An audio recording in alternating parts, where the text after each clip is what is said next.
All right, everybody, it's the Jere Metcalf Podcast where top real estate agents tell how they do it. And today we have on the show Maria Patakas with the Mike and Maria Patakas team at Sotheby's International Realty, Sotheby's International Realty in Greater Palm Springs of California. Maria, thanks for coming on the show. Thank you for having me, Jerry. It's a pleasure. So let's just first I'm going to give a little tidbit on you. You and Mike have a team. You've been in business for a little over 10 years. You guys have seasoned, loyal agents, and you've sold some pretty premier listings that nobody else could sell. So all of that being said, and you guys sell, I think, about 60 or 70 homes a year. So all of that being said, tell us where you started and how and why you got in the business in the first place. Yeah, we had gotten into the business after the mortgage crash. So we both came from the lending side, residential financing. Mike had been in it quite a while, about 15 years or so, straight out of college. And I was doing loans. I was a loan officer for about 5 years, 6 years or so. It definitely gave me a lot of good familiarity so that I can, help people now with whether they're buyers or sellers. It really helps to have that knowledge, although a lot has changed, of course, with mortgages. So we just decided, you know what, obviously let's be done with that line of work and let's try something new. So we ended up teaming up together, and we started selling real estate. We had a second home here in the desert, and we would come out on the weekends. That's pretty much all it was about. We didn't know the market that well. Originally from Orange County. I had lived in LA for a while. Mike had lived in San Diego for quite a while. So, we just thought, it's the desert. It's pretty laid back. We could probably figure this out. So we started off. But we learned that the desert market and real estate market has a lot of intricacies to it. We have so many different HOAs. There's let's kind of make sure everybody knows where we are. You guys had both been in the loan industry. Mike had been doing it for about 15 years. You had been doing it maybe for 4. You have a vacation home in the Greater Palm Springs area where you work now, and you thought, hey, why don't we just live there? So you get in the market. Right. Yeah. It wasn't our original plan. The thought was, when we were just coming out on the weekends, we thought, when we get to the point in our lives where we want to retire, we'll retire there, and that was the idea. So we had actually, throughout, the mortgage crash, we had actually moved to the Midwest for a couple of years. And although we met some really nice people and it was a good experience, we just missed California too much. So we wanted to come back here, and we'd already rented our primary home in Orange County. So that's really how it happened, is that, we have to pay the mortgage there anyway. So let's give it a try. Right. What a better time to move to a new place and know nobody than the Great Recession. Yes, it was. It really was. So we were right off the bat, we had no shortage of buyers. So that was very fortunate for us. Everything was dirt cheap here in the desert because since it is, primarily second home market, although the demographics are changing more and more, especially over the last couple of years. But yeah, at that time, the area, all the desert cities were pretty devastated because, those were the first homes to be let go, to foreclosure, short sales. So, really the area was flooded with them, and not always pleasant, to deal with that sort of situation. Especially the short sales, because, they could drag on 6 months, 9 months, and then everybody gives up 6 months later. Yeah. But luckily, there were no shortage of buyers in the marketplace, because everybody wanted to take advantage of how, cheap everything was at the time. And so, that's how we built our business. That was just like that. And of course, over the years, it's, the values have gone up. The past couple of years, the values have gone up tremendously, like most markets. Yeah. So you guys came in to real estate, brand new agents. So it sounds like you got because remember, again, Great Recession, nobody, brand new market, and you've got a lot to learn. Yeah. And it turns out there are buyers. And so you basically, did you go after the buyer business, or did the buyers come out of you, or how did that how did you get that momentum? Right, good question. We actually did a lot of online advertising. So at the time, we're just building. So we would do as much, lower cost advertising online that we could. Blogging, we did a lot of blogging. We blogged about communities, events, and back then it was more of a thing. Back then Yeah, it would register well on Google. So when it was people new. yeah, it was Yeah. newer back then. Yeah. So it worked okay. We got calls and we serviced those calls, professionally, like we're used to. Coming from Orange County, we're used to a very competitive sort of way that, you have to be, or else, you get left in the dust. So we just had that approach of just be very professional, just treat others like how we want to be treated. And we ended up getting a lot of business as a result, just because the area is very laid back. So even the professionals tend to be laid back. You have, retirees that also have their licenses. And so they'll, like in between, rounds of golf, they're selling, a few deals a year or whatever. A lot of part-time agents at that time. It's changed. But yeah, we would get clients just for the simple fact that, we would hear, oh, we tried to reach a few agents, nobody's called us back, and boom, got a new client because other people weren't servicing, weren't on the ball. And so it was a benefit, it was a benefit. We just, realized that it was, our professionalism was helping us out with, just being new, it was helping a lot. So two things I'm hearing. Number one, when you showed up and you actually marketed yourselves and got in front of people. Number two, when people called you, you answered the phone. And number three, you actually learned and knew your market. And your market, it turns out, was a little complicated between the HOAs and the land leases. So how did you, when you go in any market, you need to learn and understand it. How did you figure that out? And what was the easiest way to learn something so you create value for your clients? Yeah, good question. I mean, a lot of that actually came from the blogging because, we'd have to do research on a particular community, or if we're talking about, different architectural properties, we're learning about the architecture that's so huge in Palm Springs and the other desert cities, but Palm Springs primarily. So yeah, we were educating ourselves during doing research, doing the blogging, doing our advertising.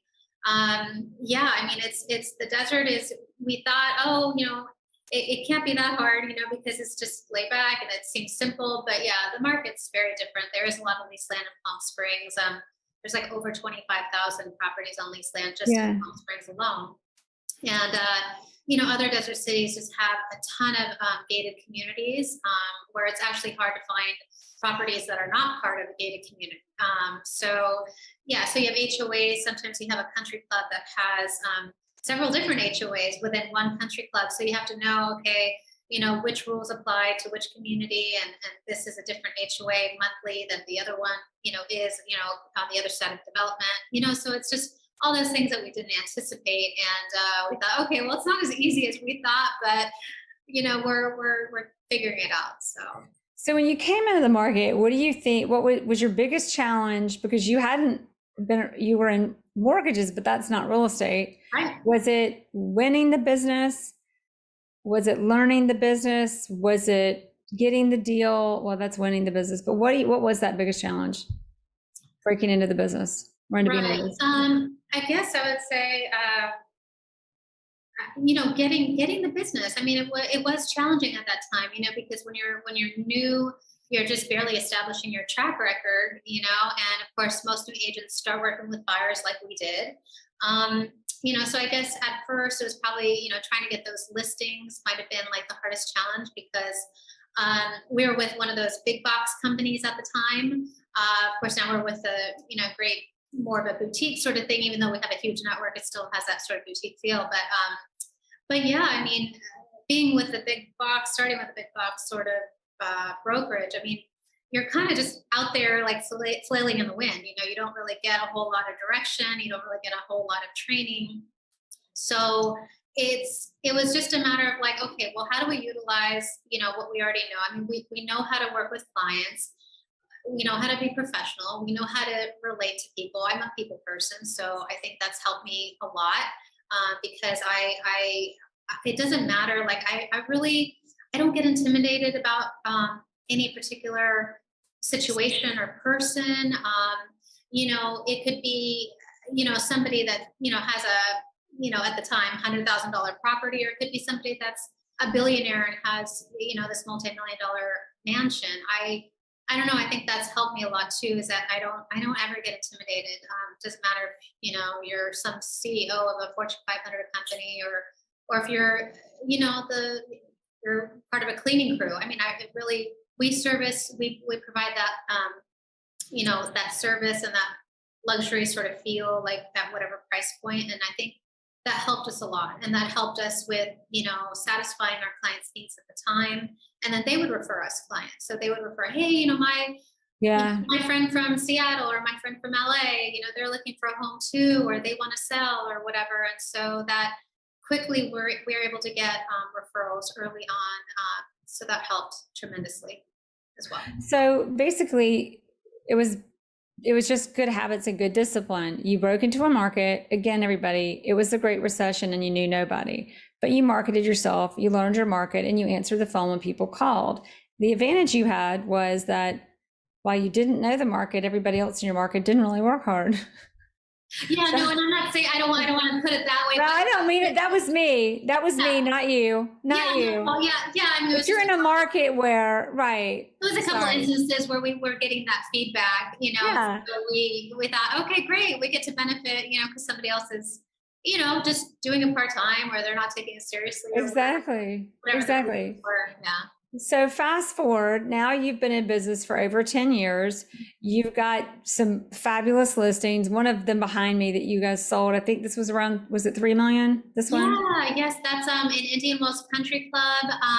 Yeah. Actually broke the record of all time in the country club, which I know these days it's nothing special. Every agent's breaking records in different cities and communities, but it was the highest sale ever in Indian Wells Country Club. It was a beautifully redone home. Our buyers actually trusted us to purchase a house sight unseen from the East Coast. Wow. And that was this house? Yes. And that was pre pandemic. So that was in 2019.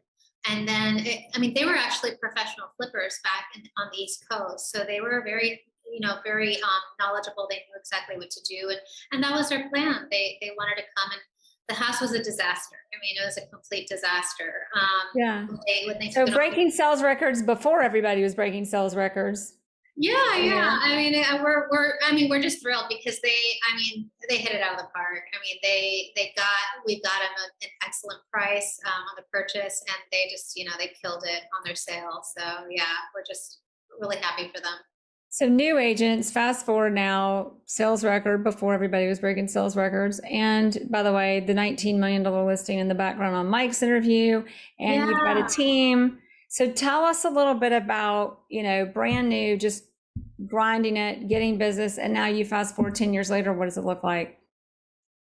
Yeah. Like, what does it look like now, or how did we get here, or now, like how, you've got a team. We've talked a lot about this a little bit, but for those of you who didn't listen to Mike's interview, tell us about team, how many people. And I always love to hear each team leader's version, because you always get that really good perspective.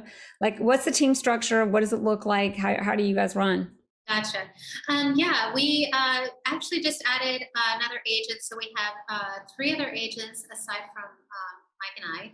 And we actually just brought on a new team coordinator. So we had another gal that was doing great, but her husband ended up getting assigned to he's a Marine, so he ended up going to Okinawa. So but we're very fortunate. We found somebody that's fabulous and has a lot of real estate experience. Former agent just wants to be in the background and just support the team. So we're just super happy with that. And then we have 2 seasoned agents, and then one that's newer. So she was with a larger firm right before coming here, and she's ready just to kind of break out on her not on her own, but just kind of blossom and just learn and train. And so she's doing great so far. So yeah, it's it's exciting. It's exciting to grow. It's exciting to have the opportunity to train. Oops, lights just went out, but is that fine? I can't tell. No, Okay. it looks the same here. It looks good. Okay, maybe if I wave my hand.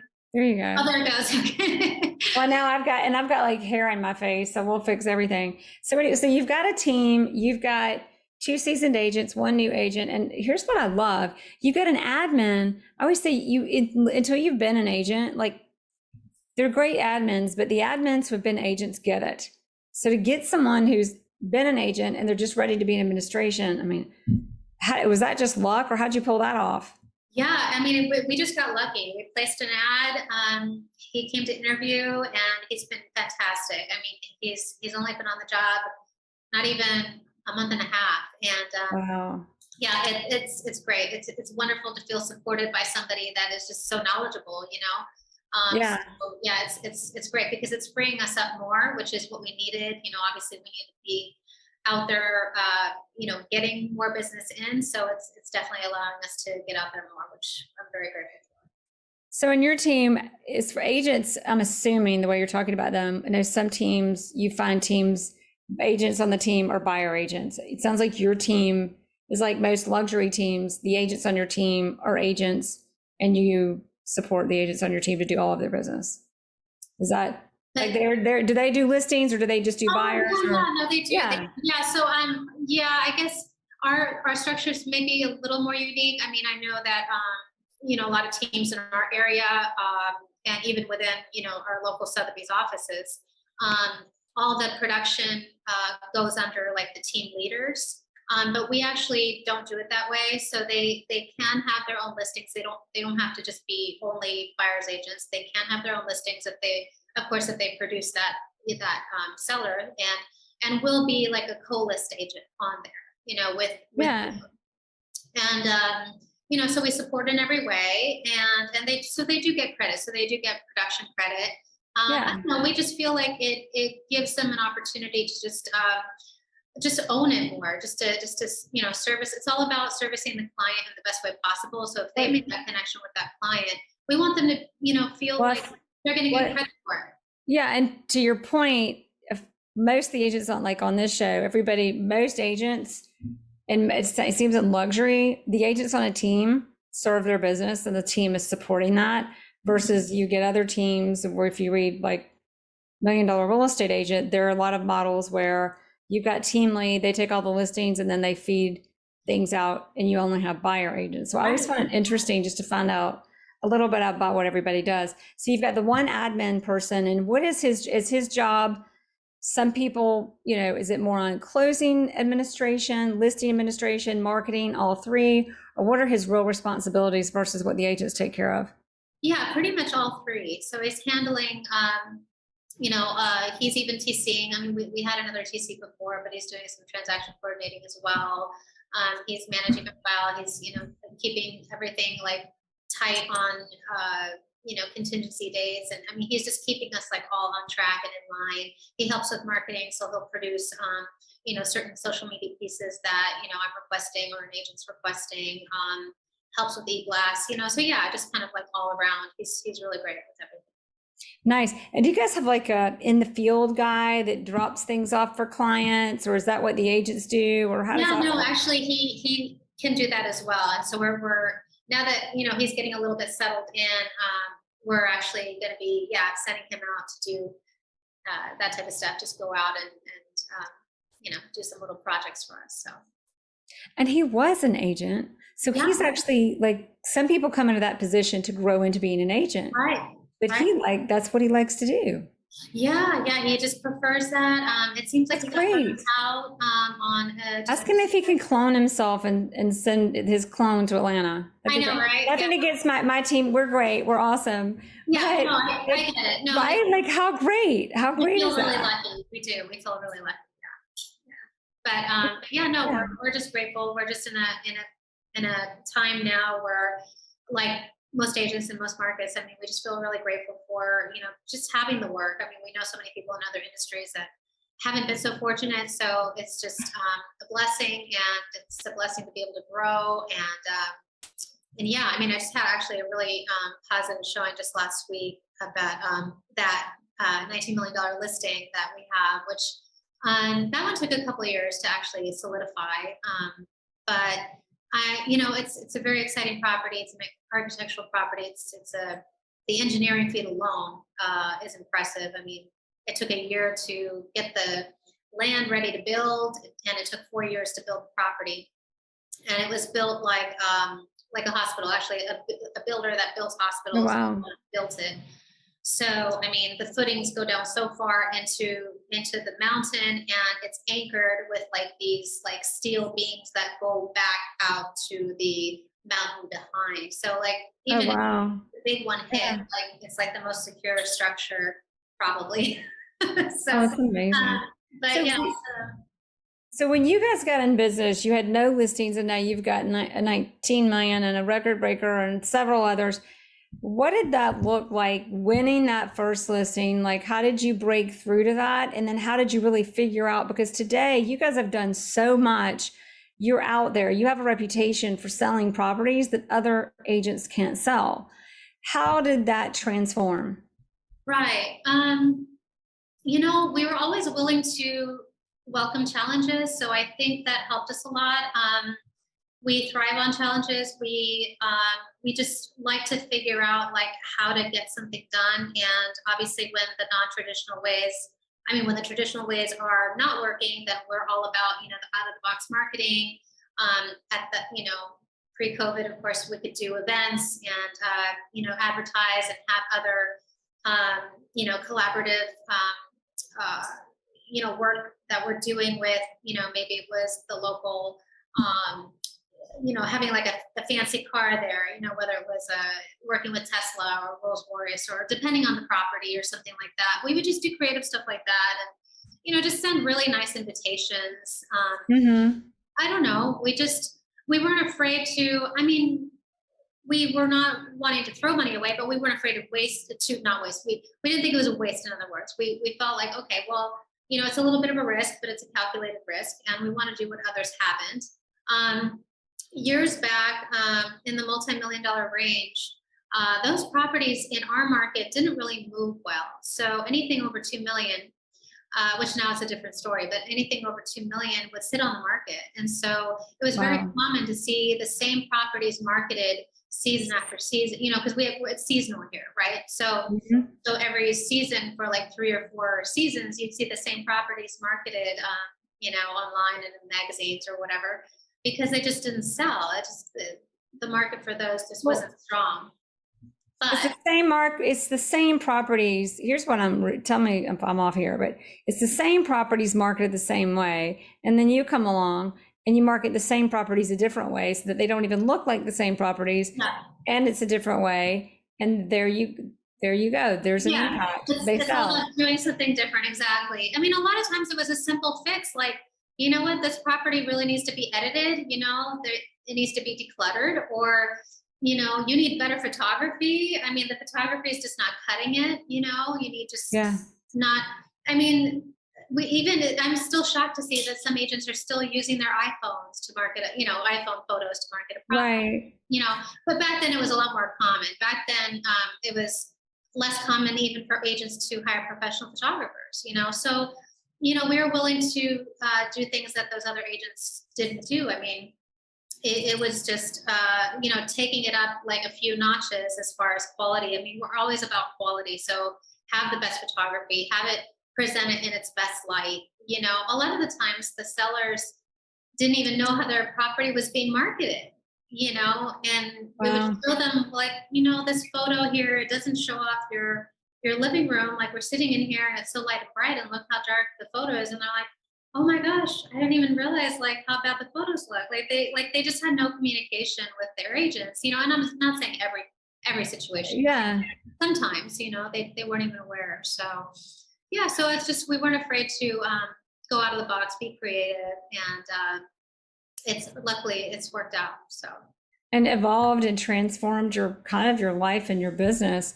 As you've gone through this, what do you think has been probably like your biggest aha about being a top luxury real estate agent?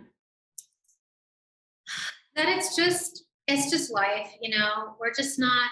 It's just life. Being a luxury agent, just life. What I mean by that is, like we still sell every price point, so even though we've been fortunate and blessed to have more of the high end in recent years, like, we're still selling a $500,000 condo, we're still servicing every price point. We're still, providing the level of service, in the same way. So what I mean by that is, everybody has like, these life changes that they go through. So whether it's, they've reached a point in their career where they can actually afford a second home, like that's a huge luxury, right? And it's, whether it's somebody that's they're already established and they're like in their middle age, or we have so many of those younger millennials that are in tech and they're so successful at such a young age, and they're just excited to buy like their first property, and they can afford like this amazing like multi-million dollar home. I mean, what I mean is like, real estate, it really just is life, right? Somebody had a baby, so they need to have a bigger house. That's a life change. Somebody maybe got divorced, maybe they want to downsize, and so we're with these clients through like pivotal moments in their life, so that's why I feel like, I feel blessed, like with what we do, like we get to get paid just for helping somebody through a transaction that happens to coincide with like a very pivotal point in their life, whatever that might be, whether that's retirement or relocating to their dream location that they've always dreamed of coming to, whatever the reason is. So, I don't know. I guess I don't know. I've come to look at it that way, I guess. Yeah. And what do you find is one of the biggest lessons or skills actually that you've learned? Example, didn't realize I was a terrible negotiator until I became an agent, and then I figured it out. But for you, like, what is an example of a lesson you've learned or a skill you've really honed to make yourself or to get you to this next level of real estate? I think being able to read people's energy in a way that, not, I don't know, how do I put this? Let's see, let me start over. Being able to, I mean, I guess it is like you read the energy in a room, you read the energy of a person, if they're very anxious, if they're very stressed out, like I want to be that calming, like, force, if they're super excited, like, hey, I'll be excited right there with them. But I mean, I think a lot of the times, like with our job, like we really have to be like that voice of reason, like when people are getting, their mind starts spinning into like all these different what ifs, or, they have this fear or that fear or this anxiety or that anxiety. Like it's our job to kind of just keep them calm and like talk them through it. So I think a lot of it is, maybe because like I always had, when I first started college, I wanted to be a child psychologist and I had an interest in psychology. And so I think I've been able to use that a lot. Yeah. Even though I didn't end up, following that career, I think Well, you kind of did, right? You just get yeah, it that way. right. I mean, we ended up being like people psychologists a lot of times because they're That's right. going through life. They're going through things in their life. It doesn't always have to be negative, but if it is negative, then we can kind of, help them to, take a step back, look at it, look at things calmly and just, assuage their fears and just keep them calm, keep them going through the process and keep them informed, and just kind of be, just be their cheerleader when they need it and their counselor when they need that. Hey, that's really what we are. That's what people don't know. When people become an agent, they want to do it because they love houses or architecture. And it's like, oh, yeah, but that's really not what that's but they become an architect. I mean, it's good to know that. Yeah, part of it, yeah. Okay, so here's the final three, because I know you've got appointments to get to. Number one, and you're going to have good answers, so we better give us enough time. But anyway, number one, what did you think, or what have you found is your best resource or most powerful resource in your success? Just as far as like myself, like type of resource? Anything. Here's the thing. Full disclosure, it's a vague question to see what people say. It's whatever you make it in your head, because it could be what is like something you do that's different from everybody else? It could be like, what's your favorite CRM? Or what's Yeah, your favorite, what's your technology tool? It something really could be technical any or of those. something more. Yeah. Yeah. Okay. Yeah. I think that I don't know. I think just having the ability to just be genuine. Like I mean, I'm by nature, I'm not afraid to be genuine. So I think that people feel like an immediate sort of calm or trust with me. I mean, I was always the person, even before I got into real estate, that, perfect strangers would just like, you know, just tell me like their whole life story or tell me very personal things that I'm like, okay, like, Yeah. and I appreciate that. Like, I appreciate, people feeling comfortable to share and to be vulnerable with me. And so I think that's definitely been a part of, being able to have some success, because when we're in the people business, that's like the main thing that we need, right? I mean, to get the business, they have to be able to trust you. And if they trust you pretty early on, then you can, make progress and get further quicker, whether it's, making a connection with a business associate that, happens to feel comfortable referring their clients to you, or, a new buyer, or a very seasoned, whoever it is, if it's somebody that's new to the, buying process, you can relate to them. And if it's somebody that's an investor that's flipped like 100 homes, like, you still want them to feel the same way. You still want them to trust you. And so I guess maybe it's just, just having that sort of like personality, or, whatever it is that I have that, people seem to trust. Well, you didn't say this, but we've had a couple of conversations. I think yours too is listening. Like some of the best agents are the best listeners. True. That's very true. Yeah. I mean, I guess that would fit in with the like psychology part that, I've always felt like kind of naturally drawn to, and why people like disclose like all these things to me sometimes without me asking for it. Yeah. There No, you go. Because you're listening. A lot of times you're just listening. So next question, is there a book that you recommend or that you've read and you're just like, this has changed my career and or life? Yeah, I recently went through, well, not so recently, I actually was, or I guess a little while after the COVID lockdown. And once I think it started opening up here, I attended a ninja installation. So I don't know if you probably talked to like some Sotheby's agents that are ninjas. Yeah. So Yeah. Ninja Selling was a pretty great book. I mean, it's nothing like rocket science or anything like that.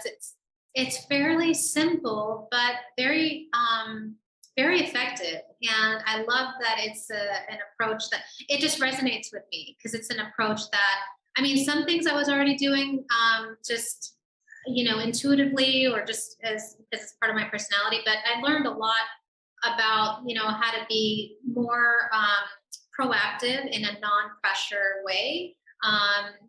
Whether it's just dealing with clients or family or friends, or whoever, business associates, and be able to just kind of strengthen and grow relationships. And it's just about making people feel special, and making people like just making it very clear that that you care about them, and you're genuinely caring about them and actively caring about them. And I don't know, I got a lot out of it, that information, and it's been helpful to me. So ninja selling, and the takeaways I'm hearing are, number one, it's being proactive without being pushy and aggressive and salesy. And the other one is remembering and learning how to make people feel special in a genuine, authentic way. Mm-hmm. Yes. All right, last question. If we forget everything from this conversation, everybody listening, and there's one thing we should remember, what is that one thing that you would hope we all go away with from this interview today? God, that's a tough question. Like, I'm not really good at like tooting my own horn usually. Like I mean, I can do it like when I'm doing like a marketing, like when I have to write up a copy for like a little marketing piece or something like that, because I'm just listing factual things. But what's your advice? What's your biggest advice you would hope we leave with today? Advice. Okay. Yeah. I think advice, like if for other agents, right? For other agents, I would say, you know, if you're, I guess if you're new, or I guess it doesn't matter where you're at in your career, but if you haven't really, you know, taken the time to, you know, be a proactive listener, I would say just really try to hone in on your listening skills, because I mean, that's something that makes, you know, whoever you're talking to, whether it's a potential client or a friend or family member, I mean, that's what makes people feel so special. I mean, that you would actually pay attention and listen and actually, you know, understand, not just listen where it goes in one ear out the other, but actually just like take it in, understand, you know, think about, feel where they're coming from. People just want to be heard, you know. Yeah. I think I like to ask people a lot of questions, just innately. I think I've always been like that. And I think whoever, if you're dealing with a client or you're dealing with whoever, they like to be asked questions. You know, if you're showing that you're genuinely interested in them by asking questions, you know, it makes them feel good too. So I would just say, just practice your listening skills and be actively interested in other people. You know, just, and if you don't know how you can relate, then ask questions and just find out, like, what are they about? You know, what do you have in common, or what differences do you have? And maybe that's really interesting. Maybe you could learn a new perspective. You know, I don't know, just, I guess. And get the information you need to get the deal done. Yeah, that too. I mean, that's just a nice byproduct, right. You know, right. genuine, right. being authentic. Yeah. Exactly. And it happens to be our job, which happens to be why you're good at it. I can tell you take it for granted a little bit, but be empathetic, be curious, and ask questions. Right. Yeah, no, you're right. Thank you for pointing that out. Yeah, sometimes when it's, you know, when we are just a certain way by nature, you just kind of forget, like, that, you know, what you just said. So yeah, thanks for mentioning. Sure. Well, that's why I do this. I've been doing it for a few hundred interviews. So you start pulling stuff out or seeing stuff in people. But Maria, thank you so much for being on the Jere Metcalf podcast. And it's Maria Patakas in Greater Palm Springs. I always say of California, just to be sure everybody remembers. Yeah. With Desert Sotheby's International Realty. Good to see you. Thank you. Yes, it's a pleasure, Jere. Thank you so much. I appreciate it. Thank you. Okay, bye. Thanks for listening to the Jere Metcalf Podcast, where top real estate agents tell how they do it. If you like this episode, please share it with friends. To find more episodes, search Jere Metcalf Podcast on any platform for podcasts, or go to JereMetcalfPodcast.com. That's JereMetcalf podcast.com.